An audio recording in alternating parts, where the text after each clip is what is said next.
कृष्ण की वाणी। बच्चे, जो भी तुम्हारे ज़िंदगी में बदलाव हुए हैं ना या हो रहे हैं ना, उसे स्वीकार करो। क्योंकि जो बदलाव है ना, वो कुछ बुरा नहीं है, वो अच्छे के लिए हैं तुम्हारे। अभी तुम्हें लग रहा है कि जो बदलाव हो रहे हैं ना, शायद वो तुम्हारे लिए ठीक नहीं है। तुम डर रहे हो उन सब चीज़ों से, बदलाव से डर रहे हो, परिवर्तन से डर रहे हो ना, तो डरो मत। वो बदलाव, वो परिवर्तन तुम्हारे लिए ही है, तुम्हारे अच्छे के लिए। और सुनो, किसी से ना मुंह पर बहस कभी मत करना, कभी भी मत करना। वो जैसा कहते हैं बोल देना कि हाँ ठीक है, आप ठीक हो। क्योंकि बहस नहीं करनी मेरे बच्चे, तुम्हें बिल्कुल बहस नहीं करनी। क्योंकि बहस करने से ना कोई फ़ायदा नहीं होगा। जो इंसान गलत है वो कभी अपनी गलती नहीं मानेगा। तो बहस मत करो ना, छोड़ दो, बस प्रार्थना करो। तुम प्रार्थना कर सकते हो तो बस प्रार्थना करो। क्योंकि ना जो इंसान बहस करता है ना, उससे कोई जीत नहीं सकता मेरे बच्चे। और मैं बिल्कुल नहीं चाहता कि तुम बहस करो। तुम छोड़ दो ना, तुम प्रार्थना करो। तुम प्रार्थना कर सकते हो। और जिसने गलतियाँ की है ना तुम्हारी ज़िंदगी में, उन्हें माफ़ करते चलो। पता है क्यों? क्योंकि मैं नहीं चाहता कि तुम अपने मन के अंदर ना बोझ रखो किसी को भी लेकर ना। तो छोड़ दो मेरे बच्चे, छोड़ने में ही तुम्हारी भलाई है, माफ़ करने में ही तुम्हारी भलाई है। निश्चित ही सब कुछ अच्छा हो जाएगा। तुम्हें वहाँ पर हाँ या ना करने की ना कोई ज़रूरत नहीं। हर बार ना किसी को जवाब देना सही नहीं होता। हर बार हाँ या ना कहना ज़रूरी भी नहीं होता। तो कभी कभी शांत रहना, मौन रहना भी बहुत ज़रूरी होता है। निश्चित ही सब कुछ ठीक हो जाएगा। और जो भी होगा वो मेरी मर्ज़ी से होगा। तुम्हें वहाँ पर चुप रहना चाहिए तो वहाँ चुप हो जाओ। और सुनो मेरी बात को, तुम्हें ऐसा लग रहा है ना कि तुम्हारा बुरा वक्त है, लेकिन नहीं मेरे बच्चे, वास्तविकता तो कुछ और है। वास्तविकता ये है कि तुम्हारा बुरा वक्त समाप्त हो चुका है। तुम्हारा बुरा वक्त मैंने समाप्त कर दिया है। अब जो भी तुम्हारे ज़िंदगी में है ना, वो सब बहुत अच्छा है। तुम्हारा भविष्य बहुत सुनहरा है। तुम्हें अब ज़िंदगी में ना नए नए मौके मिलेंगे, नए नए अवसर प्राप्त होंगे। अभी क्या है ना, अभी ही तुम्हारा बुरा वक्त समाप्त हुआ है। अभी तुम्हें समझ में नहीं आएगा, थोड़ा वक्त लगेगा। जब तुम्हें समझ में आएगा ना, थोड़ा थोड़ा वक्त लगेगा, तुम्हारी ज़िंदगी में चीज़ें अच्छी होनी शुरू हो जाएंगी। धीरे धीरे कर कर बदलाव होंगे। तब जाकर तुम्हें समझ में आएगा कि मैं तुमसे ऐसा क्यों कह रहा था। मौके आएंगे, उन मौक़ों को जाने मत देना, ठीक है? और सुनो, अगर तुम्हें कहीं भीड़ में किसी की बात अच्छी ना लगे ना, चाहे वो तुम्हारे घर परिवार के बीच में हो रही हो या कहीं और भी हो रही हो, चाहे तुम्हारे दफ्तर में हो रही हो, तुम्हें वहाँ पर बात अच्छी ना लगे, तो एक बार अपनी बात रखने की कोशिश करना। और अच्छे शब्दों से, अच्छे शब्दों का प्रयोग करते हुए, ना कि गुस्से में। मैं मानता हूँ कि तुम्हें गुस्सा आता भी है, बहुत गुस्सा आता है। लेकिन अपनी बातों को ना एक अच्छे शब्दों में सही तरीके से रखोगे ना, तो शायद सबके समझ में आएगी। कम बोलो, लेकिन शब्दों का प्रयोग ऐसे करो कि जैसे वो बहुत भारी हो, हावी हो, सब पर वो असर कर जाए। ऐसे शब्द का इस्तेमाल करना। और वहाँ पर ना बस एक बार बोलना और उसके बाद मत बोलना। चाहे वो तुम्हारी बात माने या ना माने, उसके बाद तुम्हारा काम ख़त्म। क्योंकि उसके बाद जो कुछ होगा वो मैं देख लूँगा ना। और वैसे भी तुमने मुझे अपना गुरु माना है, तुमने मुझे अपना भ्राता माना है, तुमने मुझे अपना दोस्त माना है ना। तुम्हारे दिन की शुरुआत मुझसे होती है और दिन का अंत भी तुम मेरे नाम से ही करते हो, मुझे मालूम है मेरे बच्चे। जब तुम्हारी ज़िंदगी में मैं ही सब कुछ हूँ तो सब कुछ मेरी मर्ज़ी से ही होगा ना। क्यों परेशान होते हो? मत हुआ करो। और सुनो, तुम जल्द ही किसी तीर्थ स्थल पर जाने वाले हो, बहुत जल्दी। तुम्हें वहाँ से बुलावा आने वाला है। बहुत दिन हो गए ना कि तुम वहाँ गए नहीं, तुम्हें वहाँ से बुलावा आने वाला है किसी तीर्थ स्थल से मेरे बच्चे। और तुम वहाँ जाओगे। तुम्हारा बहुत दिनों से मन था कि तुम वहाँ जाओ। अब तुम्हारा वक्त आ चुका है कि तुम जाओ। क्योंकि वहाँ से ना तुम्हें विशेष तौर पर बुलाया जा रहा है। तुम्हें वहाँ पर ना बुलाकर कोई आशीर्वाद देना है।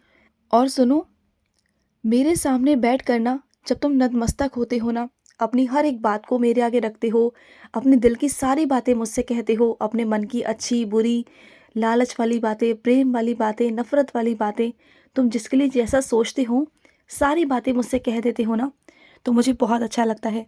क्योंकि तुम्हारे मन में ना कोई मैल नहीं, तुम्हारे मन में कोई खोट नहीं, कोई छल नहीं, कुछ नहीं। तुम जो सोचते हो ना कह देते हो। और कुछ मेरे बच्चे तो ऐसे हैं कि जिनके अंदर ना छल कपट बिल्कुल भी नहीं है, लेकिन गुस्से में आकर ना वो कभी कभी गुस्से में ऐसे शब्दों का प्रयोग कर जाते हैं कि सामने वाले को चुभ जाए, परेशान कर दे। लेकिन उनके मन में ना अक्सर ऐसी चीज़ें नहीं होती। उनके मन में ना कुछ भी नहीं होता किसी के लिए, कोई मैल नहीं, कुछ नहीं। वो सिर्फ मुँह के बड़बोले होते हैं, मन के वो बहुत साफ़ होते हैं। और ये बात है भी मेरे बच्चे, जो मुँह से बड़बड़ाते हैं ना, जो मुँह से गंदे-गंदे शब्द कह जाते हैं कभी-कभी, उनके मन में कुछ नहीं होता, छल कपट नहीं होता। लेकिन अक्सर ध्यान रखना, जो लोग शांति से बैठते हैं ना, जो कुछ नहीं कहते, किसी से कुछ भी नहीं कहते ना, अक्सर उनके मन में मैल होता है, क्योंकि वो चीज़ों को ध्यान से देखते हैं, चीज़ों को ध्यान से समझते हैं। उनसे ज़्यादा समझदार इंसान तो कोई हो ही नहीं सकता, क्योंकि वो जानते हैं कि कौन क्या करता है, किसका स्वभाव कैसा है। वो शांत रहकर ना सब कुछ पढ़ने की कोशिश करते हैं, सबके मन को, और बहुत समझदार होते हैं। मौके पे चौका मारते हैं वो, मौके पर ही बात करते हैं वो। और सुनो, अगर तुम शरीर के तौर पर किसी के काम आ सको ना, किसी के भी काम आ सको, कैसे भी काम आ सको, चाहे वो तुम्हारा रिश्तेदार ही क्यों ना हो, चाहे वो तुम्हारा पड़ोसी ही क्यों ना हो, चाहे वो कोई और ही क्यों ना हो मेरे बच्चे, लेकिन अगर तुम किसी भी तरीके से शारीरिक तौर पर हो, मानसिक तौर पर हो, अगर तुम किसी के काम आ सकते हो ना, तो उसका काम ज़रूर आना। अगर कोई तुमसे ये कह देना कि आज तो मेरे घर पर आए हो और आज मेरा ये हाथ बटा दो, मेरा ये काम करवा दो, तो करवा दिया करो। ये तो बहुत अच्छी बात है ना। तुम जानते हो ये भी मेरी एक सेवा है। ज़रूरी नहीं कि तुम मंदिर आओ, मेरी पूजा करो, तभी वो सेवा है। नहीं, मैं तो कभी भी किसी भी रूप में आकर तुमसे सेवा मांग सकता हूँ। चाहे पड़ोसी के रूप में हो, चाहे मित्र के रूप में हो, चाहे राह में चलता हुआ व्यक्ति ही क्यों ना हो, मैं हर जगह हूँ मेरे बच्चे। तुम ये मत सोचा करो कि मैं मंदिर में ही मिलूँगा या मंदिर में ही मेरी लीला चलेगी, ऐसा कुछ नहीं है। जब मुझे अपने बच्चे की परीक्षा लेनी होती है, जब मुझे अपने बच्चे को दर्शन देने होते हैं ना, तो मैं कहीं भी पहुँच जाता हूँ, किसी भी रूप में पहुँच जाता हूँ। बस तुम ये सोचा करो कि अगर आगे से तुम्हारे पास कोई सेवा पहुँच रही है, तो वो तुम्हारे कान्हा की दी हुई सेवा है और तुम्हें करनी है। दिल से करनी है, मन से करनी है। और सुनो, तुम ज़्यादा कुछ नहीं मांगते ना, बस थोड़ा-सा सम्मान मांगते हो, प्यार मांगते हो, है ना? वो तुम्हें ज़रूर मिलेगा। तुम्हारी खोई हुई इज़्ज़त तुम्हें वापस दिलवाऊँगा मैं। तुम्हें ऐसा बनाऊँगा ना, जो लोग तुमसे दूर भागते हैं ना, वही लोग तुम्हारे आस-पास मंडराएँगे, देख लेना। तुम्हारे आस-पास घूमेंगे वो लोग, तुम्हारे पास आएँगे, तुमसे मदद माँगेंगे। तुम देखना, ये वक़्त ऐसे बदलेगा ना, तुम सोच भी नहीं सकते। और सुनो, भविष्य के बारे में तुम इतना क्यों डरते हो सोच-सोच कर कि आज जो ये वक़्त है वो यहीं थम जाए? क्योंकि तुम ये सोचते हो कि तुम्हारा परिवार आगे चलकर बिखर जाएगा, भविष्य में तुम्हारा परिवार बिखर जाएगा, तो तुम ये सोचते हो कि तुम्हारा परिवार जो है ना, उसमें एकता बनी रहे, जैसे-तैसे जैसे भी वक़्त हो, बस यहीं थम जाए। लेकिन ऐसा कुछ नहीं है मेरे बच्चे, ये समय कभी किसी के लिए नहीं रुकता, बदलाव होते हैं और बदलाव को कोई नहीं रोक सकता, कोई भी नहीं रोक सकता। उसे स्वीकार करो। और ये थोड़ी है मेरे बच्चे कि अगर भविष्य में आगे वक्त बदलेगा, चीज़ें बदलेंगी तो तुम्हारा परिवार बिखर जाएगा, ऐसा कुछ भी नहीं है। तुम्हारे परिवार की भी रक्षा की जाती है, तुम्हारे परिवार की रक्षा मैं करता हूँ। अगर तुम्हारी मौत से भी तुम्हारी रक्षा हुई है ना, तो तुम्हें समेटने के लिए हुई है, ना कि तुम्हें बिखरने के लिए, क्योंकि तुम्हें अभी तो बहुत काम करने हैं। अभी तुम्हें मेरा बहुत सारा प्रचार करना है, मेरे बहुत सारे बच्चों को मुझसे जोड़ना है। तुम जिस समाज में रहते हो ना, उस समाज का तुम्हें कल्याण भी करना है, उस देश का तुम्हें कल्याण भी करना है। तुम्हें बहुत कुछ करना है मेरे बच्चे, बहुत कुछ। तुम्हारा भविष्य बहुत सुनहरा और बहुत प्यारा है। तो ना इतना परेशान मत हुआ करो।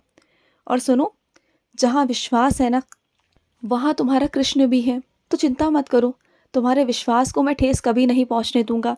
तुम्हारा जो विश्वास है ना मुझ पर, जो तुम्हारी उम्मीदें हैं ना मुझ पर, मैं उसे कभी भी ठेस नहीं पहुँचने दूँगा। जो भी तुम मुझसे चाहते हो, जो भी तुम मुझसे उम्मीदें रखते हो ना, कुछ भी, जैसी भी उम्मीदें रखते हो, जैसी भी इच्छाएँ माँगते हो ना, वो सब पूरी होंगी। हाँ, ये हो सकता है कि तुम जो इच्छा माँग रहे हो ना, वो उस रूप में पूरी ना हो जिस रूप में तुम सोचते हो, लेकिन पूरी तो होंगी। उस तरीके से नहीं तो उस तरीके से होंगी, ऐसे नहीं तो वैसे, लेकिन होंगी ज़रूर। मैं उसे पूरी ज़रूर करूँगा। खुश रहो। आज का रात्रि कृष्ण संदेश समाप्त हुआ। जय श्री कृष्णा।